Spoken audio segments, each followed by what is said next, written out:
Hey guys, what's up? Welcome to our next episode of Into the Overhead. I'm hosting today. My name's Dene, and I am joined by my buddy, Josh Underwood. What's going on, Josh? Well, here we are again on a Saturday morning talking to each other, pretending like what we have to say is important. Well, the sad part is we're talking to each other from several hundred miles away instead of diving together, which would be much more preferable. Yeah, Every once in a while, we have to do this to keep some people happy and healthy. That's right. Mostly ourselves, because the only people that listen to us are us. I think out of all the views that we have, we're probably 99.7% of them anyway, right? For sure. I've been creating accounts in people's names that we know for weeks now to add subscribers. You didn't know that? Excellent. Are any of them your long-lost uncles from Algeria? Well, they are, but I don't have any money for us. Sorry. Hey, interesting point. I don't know if you've noticed, but we are very close, like this close to 100 subscribers. Dude, I actually was just looking at it because we got one more came in. It's blurry, but we have 99 right now. I'm thinking by the time we're done, it could be 100 subscribers. There is a giveaway. We're not exactly sure what it is just yet, but we'll be announcing that probably in the next episode, as well as the rules on how to enter. So we're looking forward to celebrating 100 subscribers, and we're extremely thankful for you guys.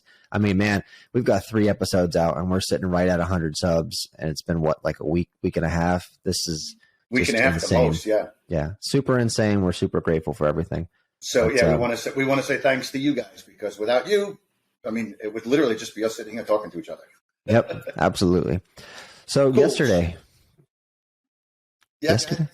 Yesterday, or rather last episode, we had Will on. He is the captain of the RV Explorer, which I called a boat. Apparently you can't call it that. It's called a vessel. So I do apologize to anyone that heard the episode and wants to take my head off for that one. I'm sorry. I think that terminology thing is only just semantics with boat captains and boat owners. Okay, cool. It's a boat or a ship, whatever. Either way, it's a vessel. So, gotcha. So it's not a Mac versus Windows type thing, or a Android versus iPhone is what you're saying. Okay, good. Whew. Dodge that bullet. Yeah, Facebook or Instagram, whatever. So social media. I think we discussed that what we could talk about today is ocean diving, and we can go into the recreational ocean diving and also the technical ocean diving. But my problem is I have done very, very little ocean diving in my diving career, probably less than 10 dives total. So I don't really know a lot about it, but I thought based on our conversations that you probably know a bunch about this stuff, and I think it'd be a valuable episode both for technical divers and for recreational divers. What do you think? Well, if you're sitting at 10 ocean dives, then I've got a vast majority of experience over you, because my 12 is way bigger than your 10. I was going to say, you got 11. Is that why? No, 1 is not enough. But 2, Let me ask the most basic question for you first.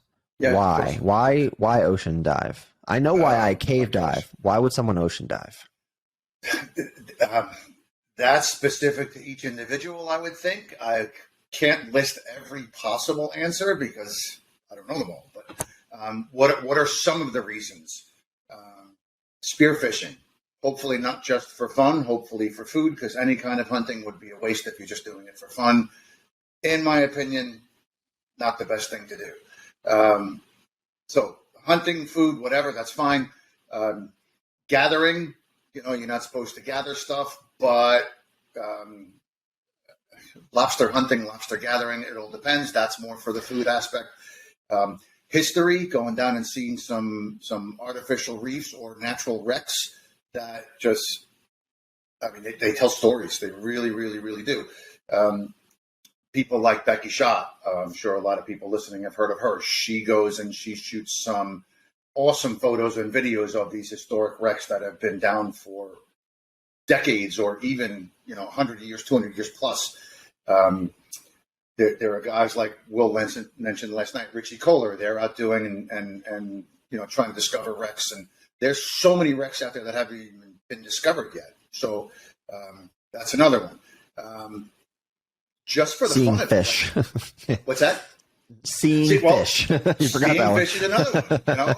Seeing the wildlife, seeing And maybe it's not just fish. Maybe there are people that just want to go and see octopus. Maybe there are people that just want to go and see the shrimps or anemones or whatever, the sharks, all the pelagics, manta rays, stingrays. There's so much life under the ocean.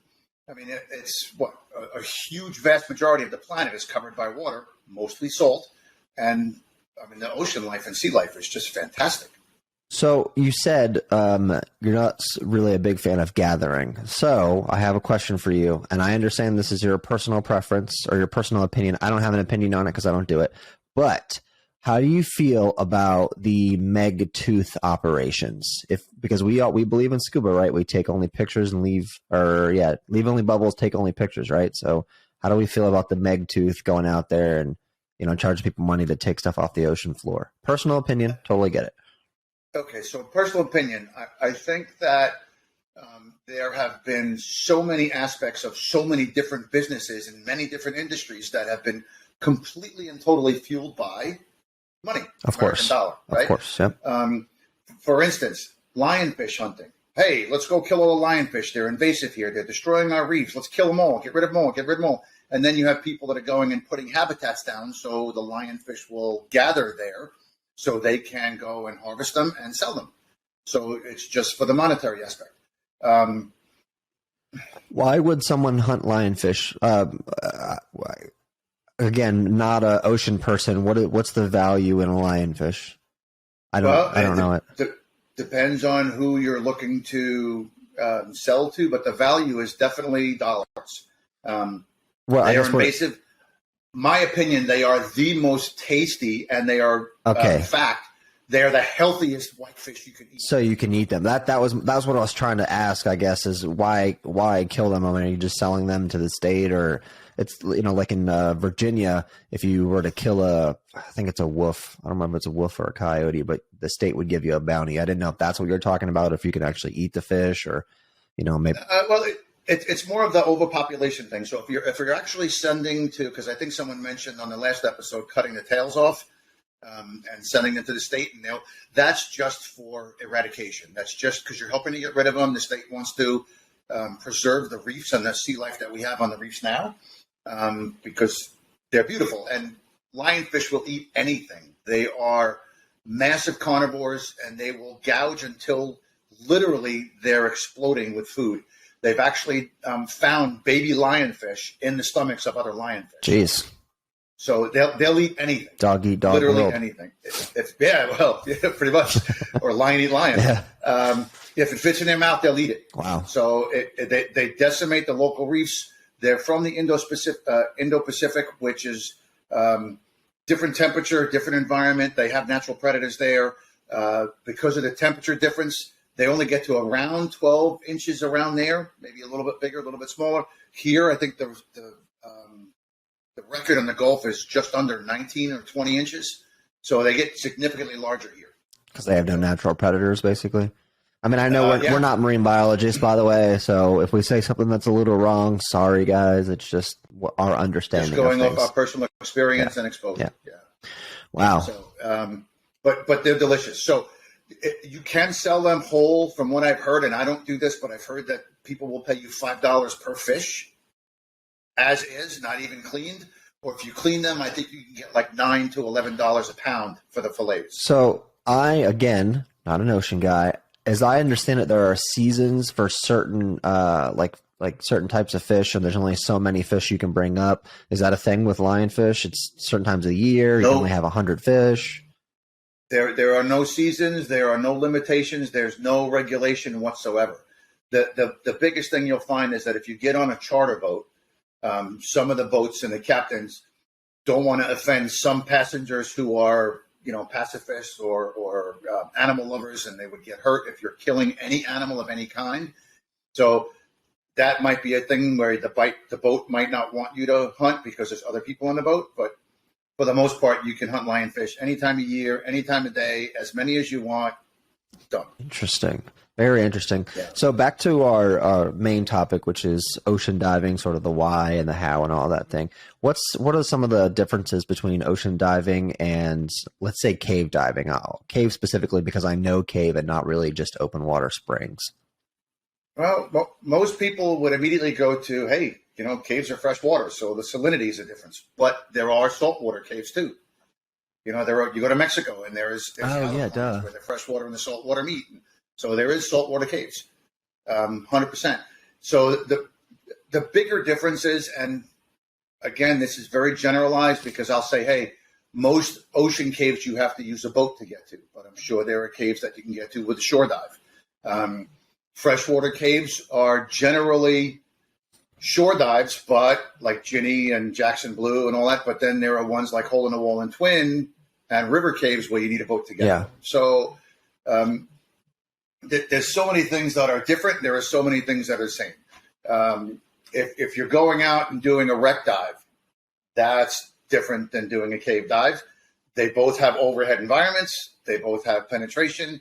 A lot of the rules will still apply, but the gear that you use might be different. For instance, if you're doing any kind of ocean dive, whether it's wreck penetration or not, you might want to hang a strobe on the anchor line to help find your way back home, so to speak, because that light flashes and it's stupid bright. You can see it from really far away, but strobes in a cave are not really a thing.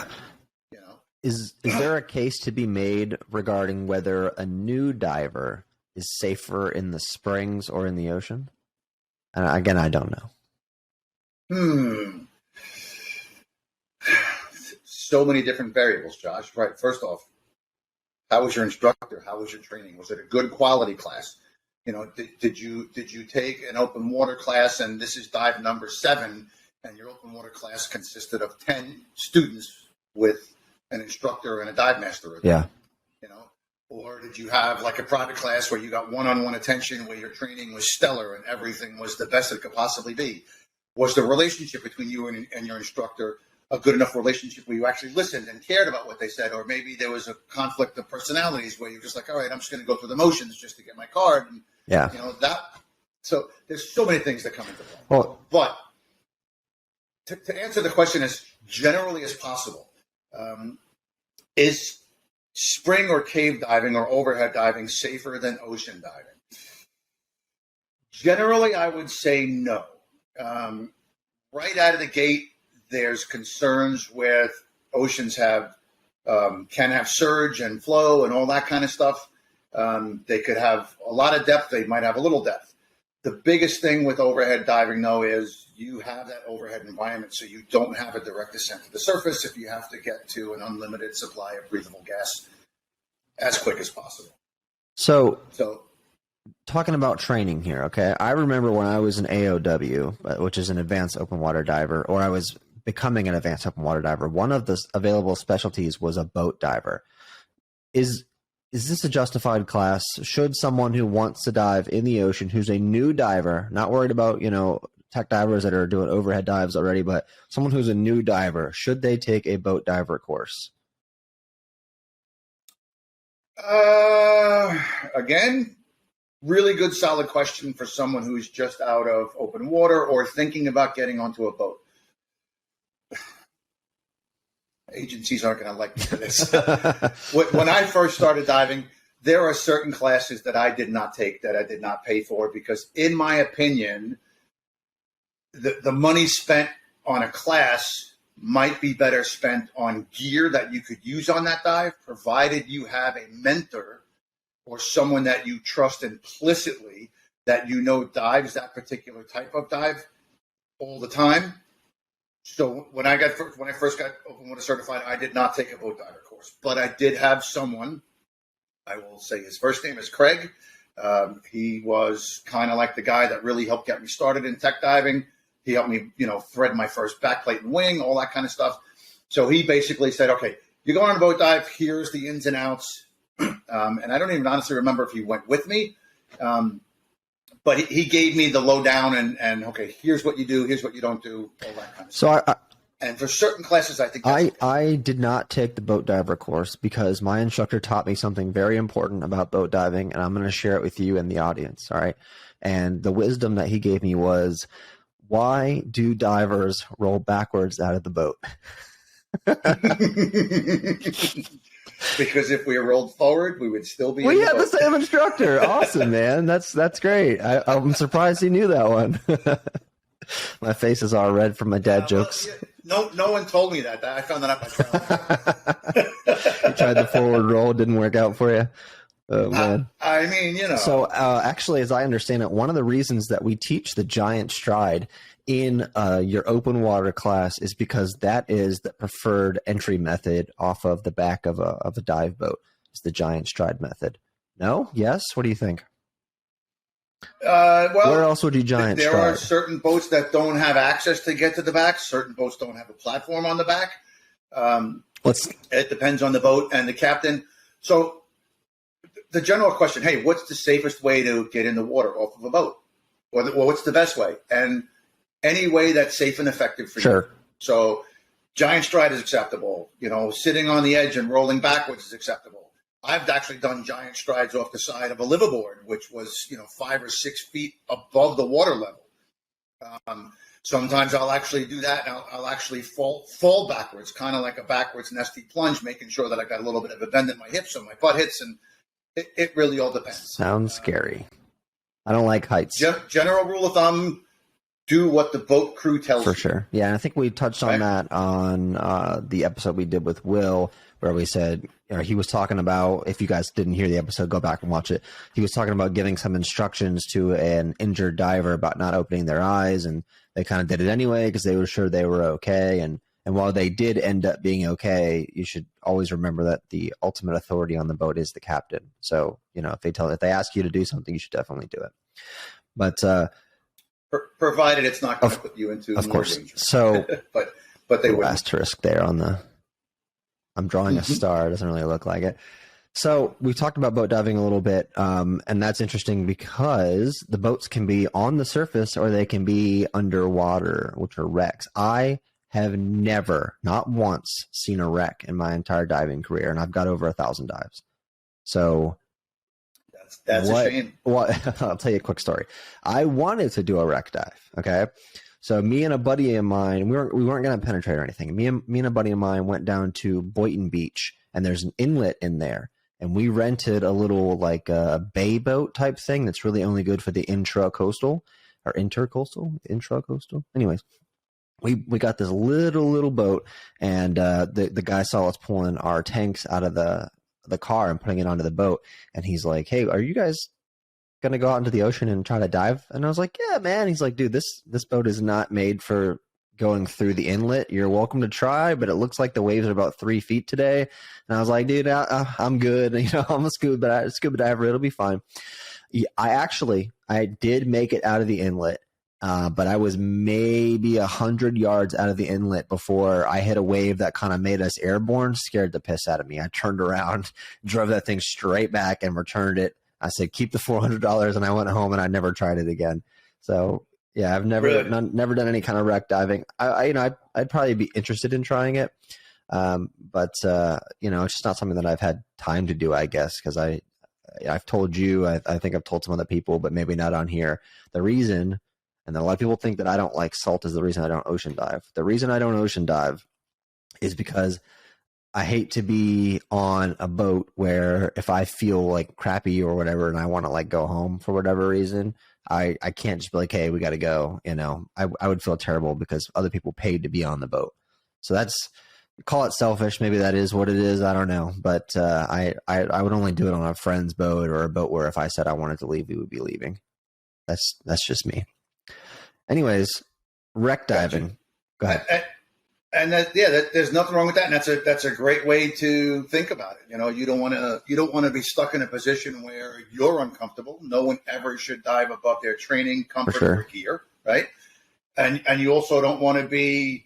I don't want to say it this way, but you don't want to be the guy that thumbs it and then forces the captain to turn around, and then everybody else on the boat. That's exactly what I mean. I don't want to be the guy that's like, "Hey, I don't feel good," or whatever the case may be, and say we got to turn around and head back. And these guys just paid.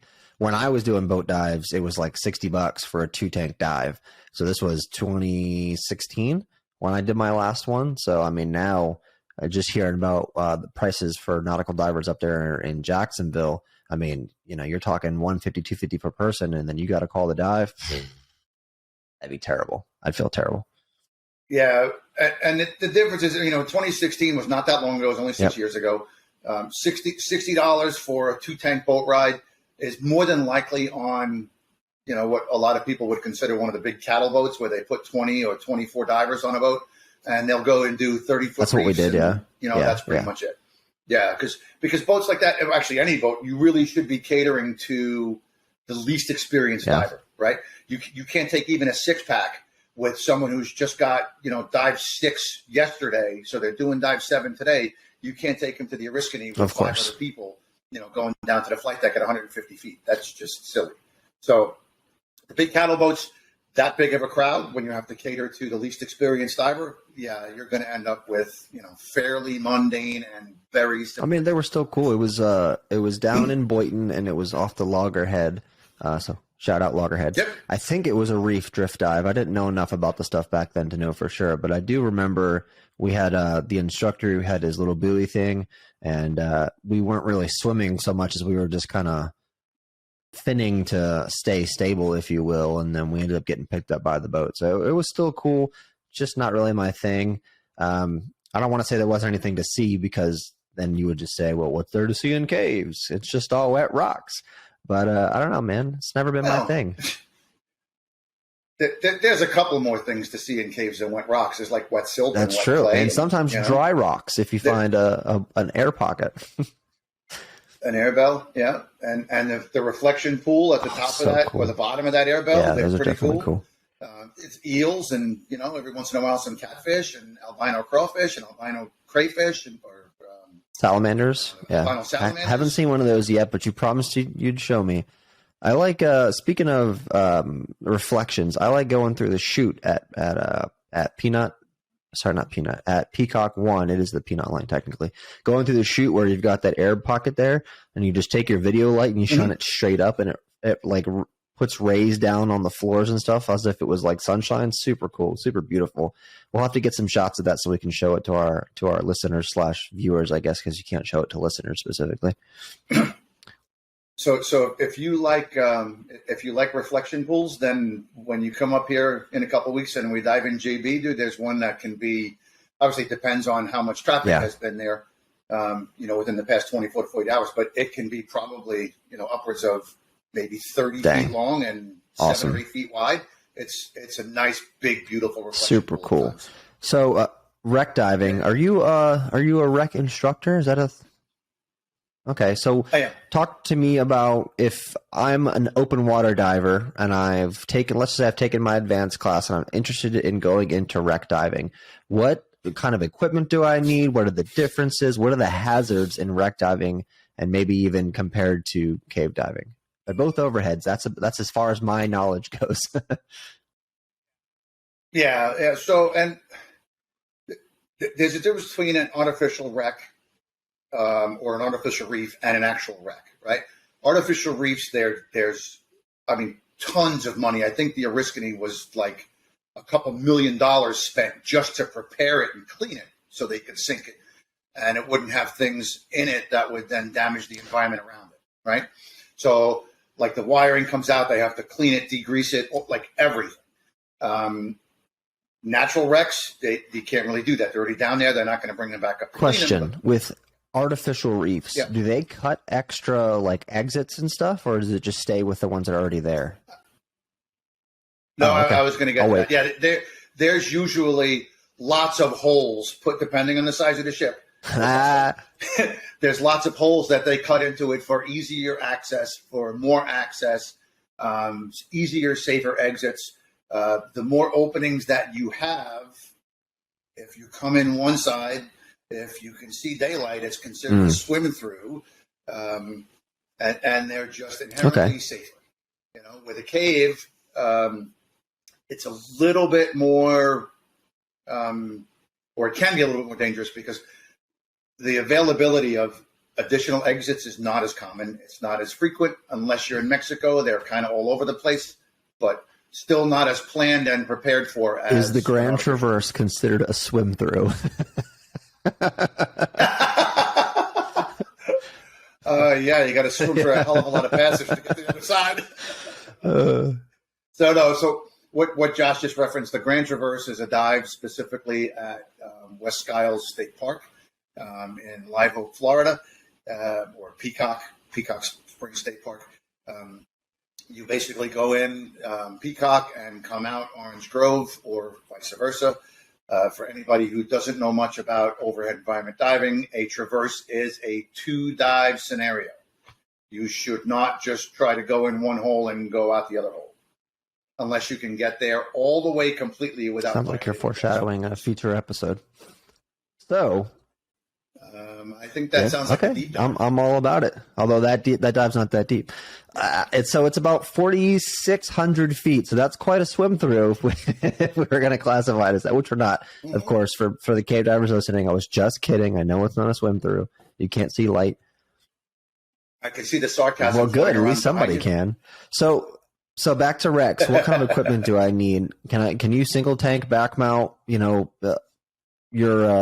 standard regulators. Single BCD wetsuit. What are we talking here?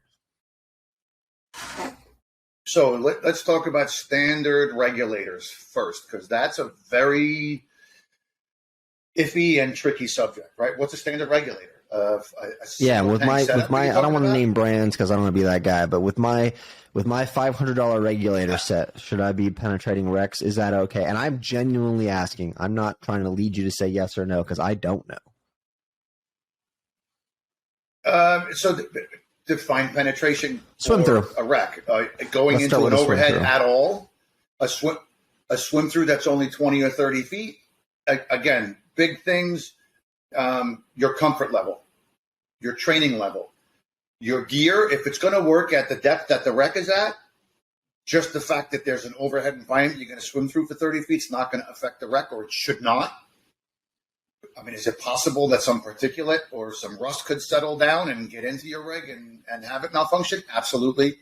Let me just put a little sidebar here. Anybody that knows me knows that I will paint very seemingly impossible pictures, but if I can think about it, it means it's possible. And if it's possible, I try to teach people to plan for it and avoid it. That's a good idea. So the bigger concerns are they balanced regs? Are they good for cold water? Are they going to work or freeze up in the temperature that you're in? Great Lakes have some fantastic regs, but the water is freaking cold. So just because you're going into a swim through 30 feet long, the gear selection doesn't really have much to do with the 30-foot swim through, as opposed to the water temp and the composition and the location. Okay. And all that kind of stuff. Yeah. So do you need any kind of rec training to be doing these swim throughs? I don't know if does it count? We're not really talking about penetration here, like say the Oriskany, but if they're doing a swim through on a wreck, do they need to have rec training? Again, personal opinion, maybe not agency standard stuff. Just our thoughts here. Your thoughts, really. Okay, so, and here's a caveat that kind of is going to sound weird. If you're going to do a particular type of diving, you should get trained for that. Fair enough. Type of diving, right? Now, some people say, well, wait, he just said he didn't take a boat class when he got to, and a boat class is not a certain type of diving. It's just the location. Yeah. Well, I was going to say it's a way to get to a dive. It's not, you're not actually doing the dive on the boat. So exactly. There really isn't much training in what you need to do on the boat. It's, hey, if you're in the Northeast, bring a milk crate because it helps keep all of your stuff confined under your space on the bench that is assigned to you. Like little things like just tips and tricks. It's not like, oh, yeah, if you're going to dive off a boat, you need this regulator instead of this regulator. It has nothing to do with the boat, right? So that's that. As far as getting trained for rec, absolutely 100% without a doubt. Some people will do rec as part of the specialties in their open water or advanced open water, rather. I'm sorry. And that is more of a, hey, here's what a rec is, and here's how to run a reel. But when we tie into the wreck, you tie off to something that's very solid near where the anchor line is tied, not to the anchor line itself, because that's going up and down with the boat, and that could abrase your line and cut it. But it's kind of like the Hansel and Gretel trail of breadcrumbs that when you turn around and Biz is only 3 feet, you're not going to be able to see the anchor line if you swim 100 feet away from it. So you follow your reel back. It gets into that kind of stuff. And cutting utensils because, hey, wrecks are structures, and fish like to hang around structures so they can hide from predators. So a lot of people fish on wrecks. If there's fishing, then there's going to be fishing line underneath it. To get entangled, Some people would freak out, but if you get stuck with a hook and you're stuck in a line, take the cutter out and cut yourself free. That kind of stuff is not very counterintuitive, where it's just like, oh yeah, I don't know anything about wrecks, but I'm going to just try to guess that I'm probably going to be cutting for this. That's not going to happen. You need to be told and shown and all that stuff, because let's face it, students don't know what they don't know. So rec versus advanced rec. Is advanced, that's a thing, right? I think I've heard advanced rec before. Is there? Yeah, and so a standard rec course, the one I took anyway under SSI, goes over how to get diving on a wreck around the outside. That was my next question. So there's no penetration typically in a basic wreck course. That's more like navigating around the outside, and then advanced is more of the inside stuff. Interesting. Correct. Yeah. So a standard, or dare I say, a rec course or recreational rec course is about how to do things around the outside. You need to get a much more technical class and go over wreck penetration and proper line running skills and all that with tie-offs and everything, how to deal with the silt, which is basically dust underwater. You have dust in your house, you blow on it and it just floats around for a little while and takes a while to settle. Silt in a wreck or in a cave, I mean, it can get light enough that you can disturb it and it can sit for hours or even days. So definitely. So setting aside our opinions on using a single tank back mount in cavern specifically, okay, because it is technically a thing that you can do, being in caverns with a single tank, would you have to have doubles or side mount for advanced rec, or is it like cavern where you can penetrate a wreck with a single tank? I cannot speak for every agency or every instructor. Your personal opinion is fine. If you're thinking about it, if you're thinking about taking a rec penetration class, definitely talk to the instructor that you're thinking about using. Ask them what their policies are or what the agencies and their standards are. For me, I will do a cavern class with single tank back mount. There's some requirements, like you have to have a redundant source of gas, and it might be just as simple as having an H valve with a second first stage and a second stage. Doesn't really give you a second or redundant gas supply, but at least it gives you two independent breathing apparatus. Apparati? I don't know. Apparatus? Okay. Apparati? Okay. We'll be here a while trying to figure this out. And I think, Josh, you and I have discussed this in the past, and you're against doing that, and totally fine. But I get a lot of students that have no interest in cave diving or overhead diving whatsoever. They come and take a cavern class just for the additional skills. They want those better skills. They want to stop flutter kicking because that can be dangerous for the reef also, even if you're an open water diver.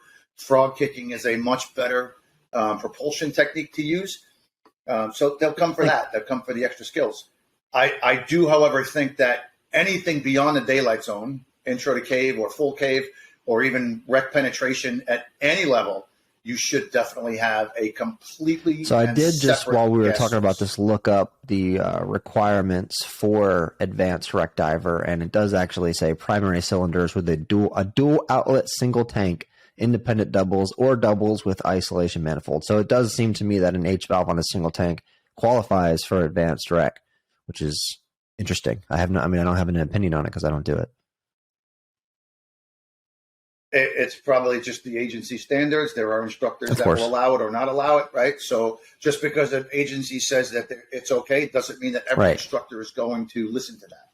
That's just the minimum. But instructors like me might say, hey, no, if you're doing any kind of rec penetration. This is a good thing that agencies afford us, is the flexibility to say, this is, we can't teach less than the standard, but we can be more stringent than the standard. So the agency doesn't say that if the minimum age is 18, for example, we're allowed to say, we understand that this agency says 18, but we want you to be 21, which I don't know if anybody's ever done the age thing specifically, but the point is we're allowed to do that. So I like the flexibility that the agencies offer us as instructors. Although, just because I know someone will say something, I'm not a technical instructor. I'm a recreational instructor. That's it for now. Although I teach TDI nitrox, so one might say, no. I think you're Well, stretching. You're technical grabbing straws straws at least. Come on now.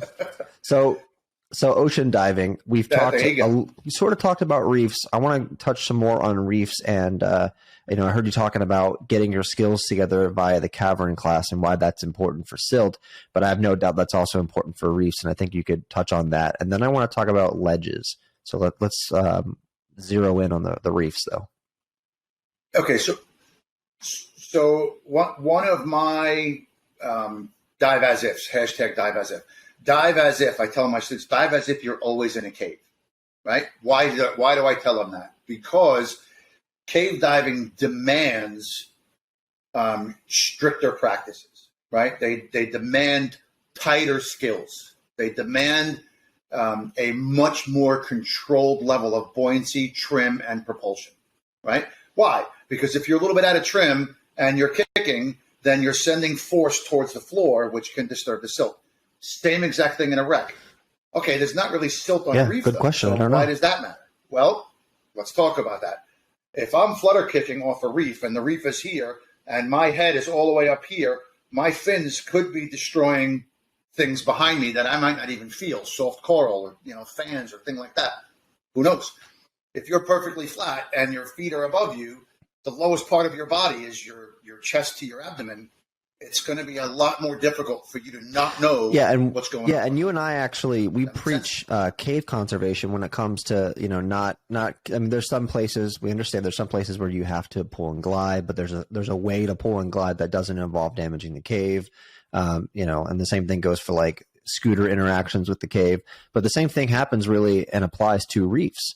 It's those things took as however long they took to grow, and if you destroy them by having bad buoyancy or trim, who knows if they'll ever return? We don't know. We talked about this a little bit in the pre-briefing to the recording, if you will. We do mostly wing these, but I mentioned that you could be displacing animals from their homes, because if you're destroying some piece of coral that a fish or whatever lives in, then they no longer have a place to live, and so. You really, really need to be careful when you're on these reefs. And is it reefs or reeves? I don't know. Reefs? It looks like I just don't know English. Reefs. Like I think that's what we've taken away from this podcasting experience, is that I don't know the plurality for a lot of words. Well, reefs are the things that fish lives on. Reeves is that guy that plays Superman. That's the difference. You said Reeves, and I was thinking Keanu, and he definitely did not play Superman. So now I'm even more confused. But okay, here we go. Now the age difference between us is showing. I didn't mean to out you. I'm sorry. Yeah. You weren't even alive. No, I was not. When Superman came out. I was 15 years later, pal. I hate to break it to you. Yeah. All right. So I'm a year or two older than you. A year is a decade. Yeah. So back to the reefs thing, right? It's super important. And it's not even just that you're not specifically kicking it, landing on the reef, because you've got, coming down vertically and standing on the reef, which is just insane to me, because you even see instructors having their students, knee and feet down in the reefs or on the ocean floor. And all of those things are still, places that can be damaged, and you really shouldn't be on those surfaces that way. But impacts with the reefs are super, super important to avoid. Scooters, just swimming, not paying attention when you're on a drift dive and it's pushing you along, and you're not managing your buoyancy and you impact. You could do a lot of damage. You might be surprised at how long it would take for things to recover. So, absolutely, and you can hurt yourself. What happens if you come down vertically and you just miss the actual top of the coral head and your leg scrapes across and you get stung by a sea urchin, or you end up and you stand on an eel and the eel turns around and bites you. It really is. I guess the best word I could say, it's sad that there are divers out there that don't really pay attention to that, and unfortunately, more often than not, it's because their instructor didn't stress how important it is. Without a doubt. So we go back to those whole, cattle boat classes and stuff like that, where you're not getting the attention that you really need in a sport or hobby that it really can be life-threatening, not just your life. Yeah, and it goes back to what you said earlier, which is that they don't know what they don't know. There's a hierarchy here, right? There's a little bit of stuff that you know, okay? And there's a little bit more stuff that you don't know, but the vast majority of knowledge is stuff that you don't know. Does that make sense? So this falls into one of those things. If you're not taught about these situations from your instructors, then I'm not saying it's not on you to improve your buoyancy and trim over time, but at the same time, like, I get it. If you don't know, then how are you supposed to execute on things that you're not aware of? Which is why we're here to tell you. I mean, literally, that was right. One of the main purposes here is to promote ocean and cave conservation, safety, get better training, things like that. So if you find yourself on a reef, go get another class, man. Go talk to an instructor. See if you can find. I'm going to say the word. I know people don't like this class. A peak performance buoyancy class, find an advanced buoyancy class. I understand, but I want you off the reef more than I want to debate whether classes are necessary. And let me put out my personal opinion there. If you leave your open water class and you have not controlled your buoyancy, then your instructor failed you. That is my personal opinion. Okay. But if it's too late, go find a different instructor who will take the time to make sure that you understand trim and buoyancy before you go out there and cause irreparable damage to the ocean and the caves.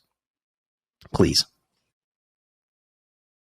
I'm going to take it one step even further, Josh. If for some reason you end up, for whatever reason, picking an instructor, and then somewhere along the way you decide that, hey, this wasn't really the best class. I don't think I got what I should have gotten, whether it's at the beginning of the class, middle of the class, or even after the class is over.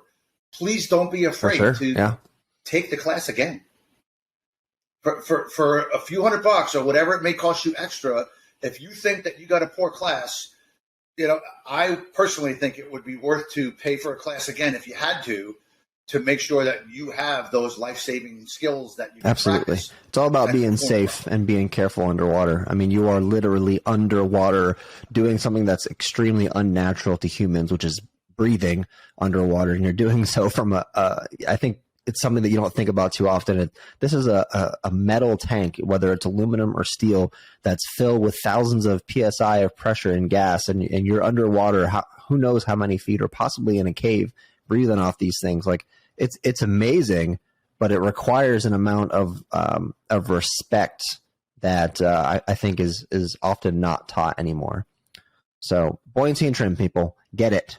Come see us for it if you're in the area, by all means. Otherwise, find an instructor that cares enough to make sure that you're squared away and get squared away.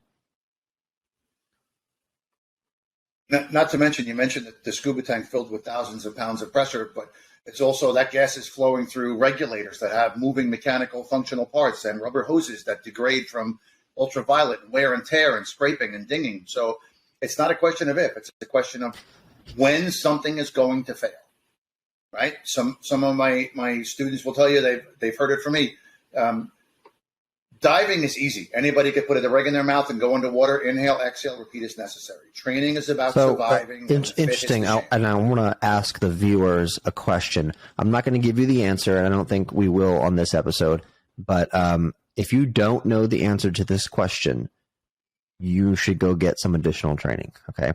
My question is, how do you know when a piece of your gear needs to be replaced?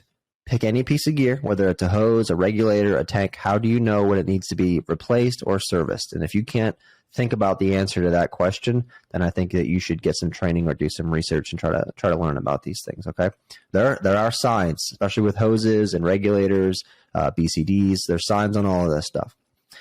All right, Dean, I want to know about ledges, because I there's a word that I want to bring up that I learned in my instructor class, and since I'm not an ocean diver, I don't know too much about it, but have you heard of a downwelling? So the reason I'm a little bit scared of ledges, and maybe this doesn't happen very often, but I'm a little bit scared of ledges. I don't want to be 100 feet down over a 300-foot hole and have a downwelling, and all of a sudden we're in 250-foot territory. I don't know how it works. A lot of recreational divers don't know how it works. Can you please explain the dangers associated with ledges, downwellings, and what we can do to be safe about those? Okay, so let's call my iPad the floor of the ocean and a ledge, right?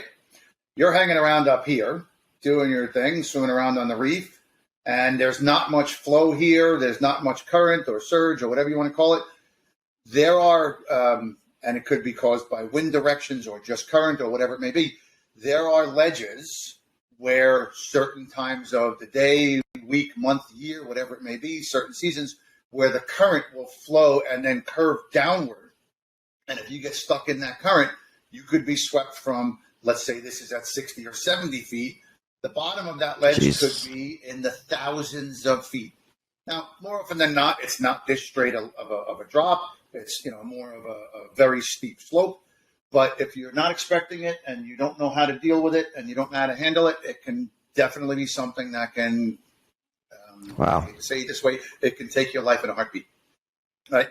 So we've all heard of riptides when we were growing up swimming, right? So what's a riptide? A riptide is a tide that tries to pull you out into the ocean.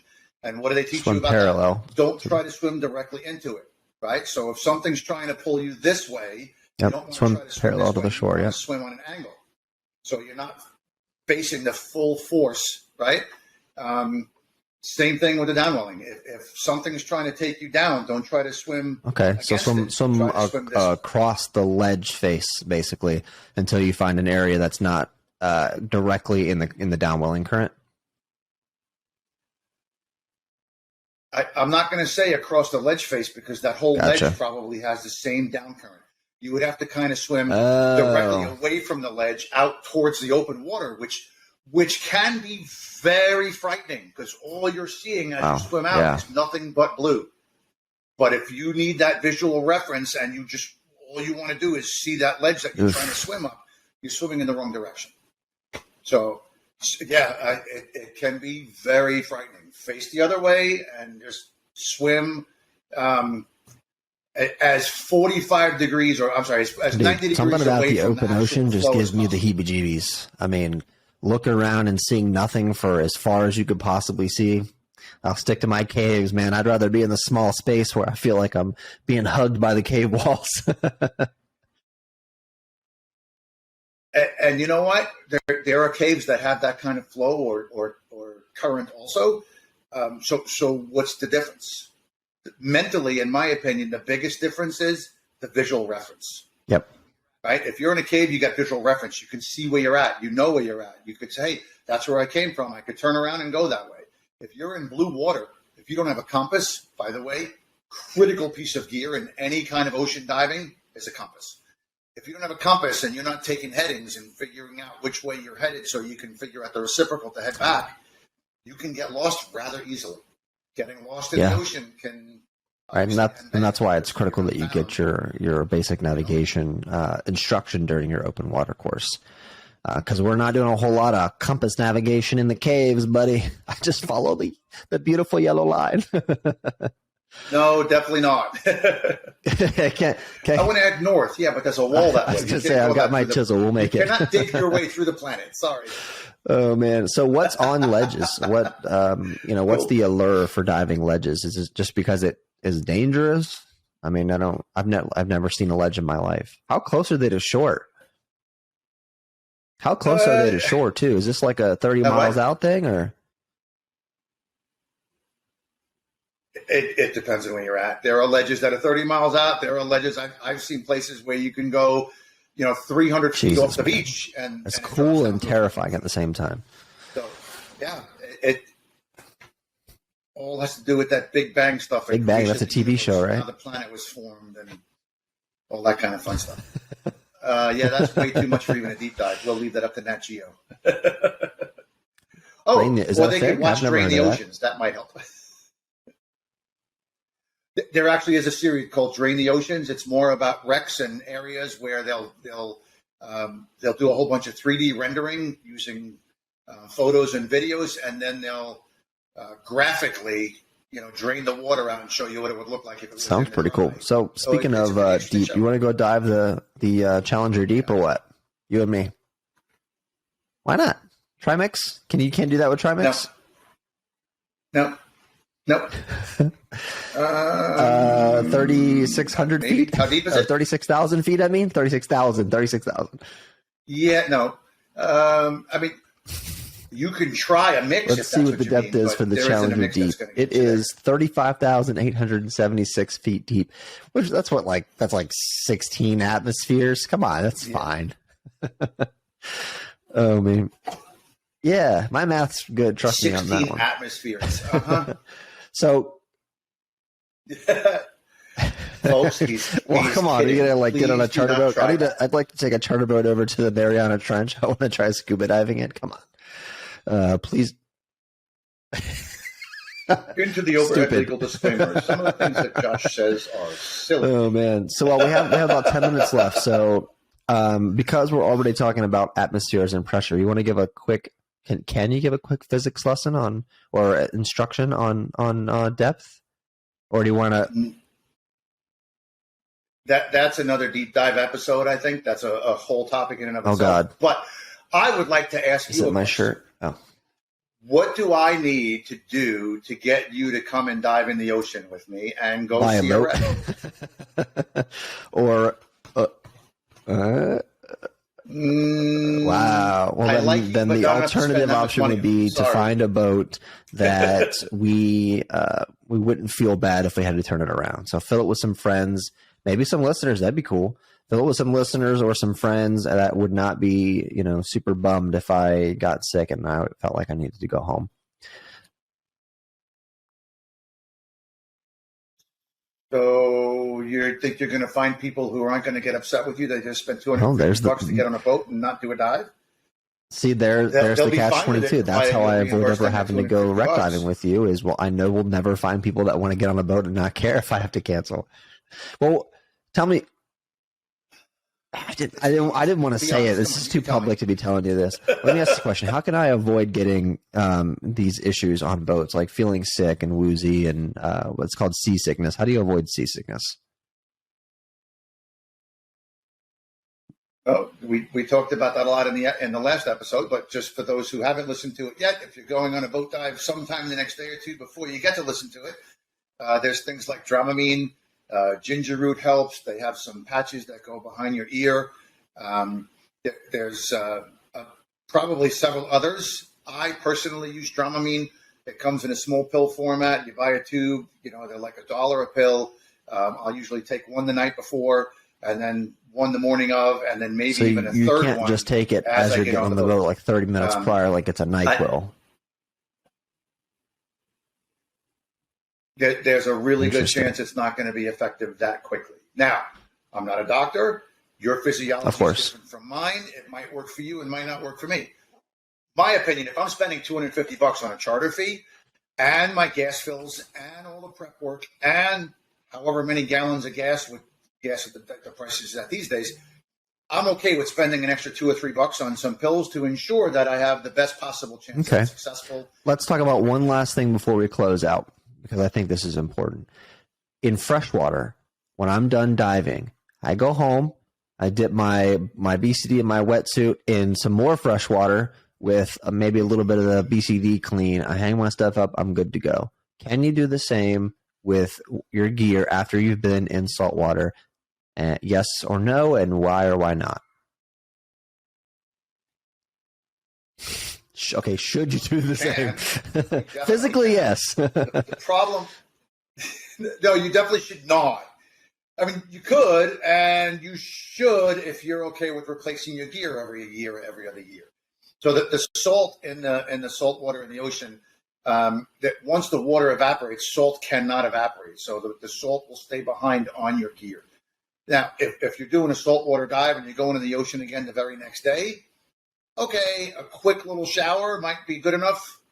That's entirely up to you. For me, if I do a saltwater dive, I hate to say it, I rinse my gear the very next day, and I do it so well, I rinse it for like 2 or 3 hours. Cave dive. That sounds like the best way to clean the salt out. Doing a cave dive in fresh water, yeah. So it is a way. Generally speaking, I'll rinse my stuff off very quickly at the dock once I get off the boat, throw it in the back of my truck, When I get back to my place, I'll rinse it off again with the hose just to make sure it's as clean as possible, as much salt is removed. And I will spend a fair bit more time, probably 3 to 4 times the amount of time rinsing it with a hose at home. Then I will take some cleaner or solution and put it into a urethane 55-gallon drum, fill it up a third or half or a quarter or 3/4, whatever it is, how much water level I need to submerge the amount of gear that I have. And I'll agitate it a little bit. You agitate me a little bit, I'll tell you what. Anywhere from 2 hours to overnight. I do that all the time for way more than 2 hours and definitely more than overnight. But then take it out, hang it up. So the gist of it is that if you're doing some saltwater diving, your gear needs a little more attention and love than just a normal freshwater dive. Not to say that you can't give the same amount of love if it's and maintenance if it's a freshwater dive, but as far as the necessity goes, you absolutely need to spend more time cleaning and servicing your gear if you're doing more saltwater diving. Awesome. So anything else from your end? Correct. Cool. Nope. I think we're good for now. So it seems like a good point to end this episode. And so we're coming up. Talk about. We're coming up on our hour. So I just want to say real quick, guys, we're still at 99 subs, and I can't wait to see the 100 sub. I'm super excited. So if you happen to hear this and we still don't have 100 subs, go hit the subscribe button, man. Help us get there. Thank you so much for the support. And just to clarify, like Josh said earlier, we don't know what the giveaway is going to be, but I would think it's going to have at least $100 to $150 value, even if it's just something as simple as a backup light and maybe a little bit of swag. We'll figure it out. We were working on something, but that hasn't panned out yet. So sounds good. We're definitely working on trying to find some things to keep it interesting and cool. Just have people excited to come and enter our giveaways. So things are coming for sure. Big things. Close us out, Dean. Awesome. Guys, we appreciate you very much. Thanks for liking, subscribing, checking us out. Tell your friends, tell your family, tell your loved ones, tell your dive buddies, most importantly. And don't forget, dive as if